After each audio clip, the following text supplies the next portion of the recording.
এবারে শুভম করতি কল্যাণম,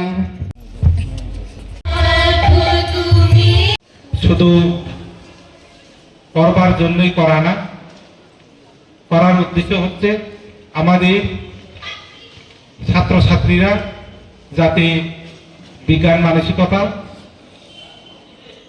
এবং কিছু একটা করবার, ইনোভেটিভ কিছু একটা করবার, তাদের সেই আকাঙ্ক্ষাকে এখানে তারা প্রতিফলিত করবে, প্রদর্শনী করবে, আলোচনা রাখবে। তো তাতে করে তাদের ভবিষ্যৎ জীবনে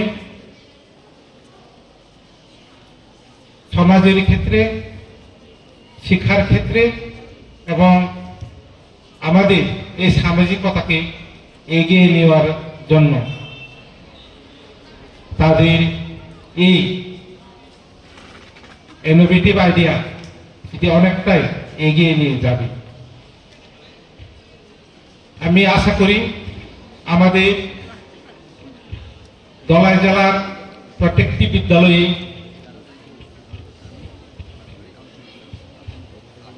এমন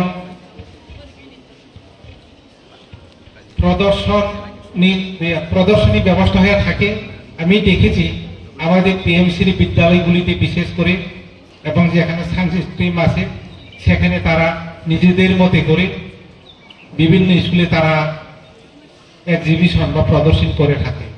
তাতে কি হয়, তাদের মধ্যে একটা উদ্বুদ্ধ জাগে, এনকারেজ হয়, আমিও একটা কিছু করব, করে দেখাতে পারবো, সেরকম তাদের একটা মানসিকতা তৈরি হয়। এইভাবে আমাদের মধ্যে কিছু একটা নতুন উদ্ভাবনের একটা মনোভাব গড়ে ওঠে।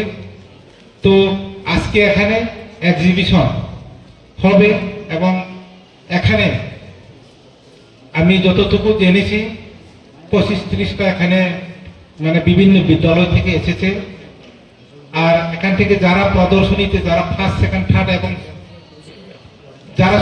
যারা এসেছে তাদের প্রত্যেকে সার্টিফিকেট দেওয়া হবে এবং এখান থেকে বাছাই করে 5 জনকে আমরা স্টেট লেভেলে পাঠাবো।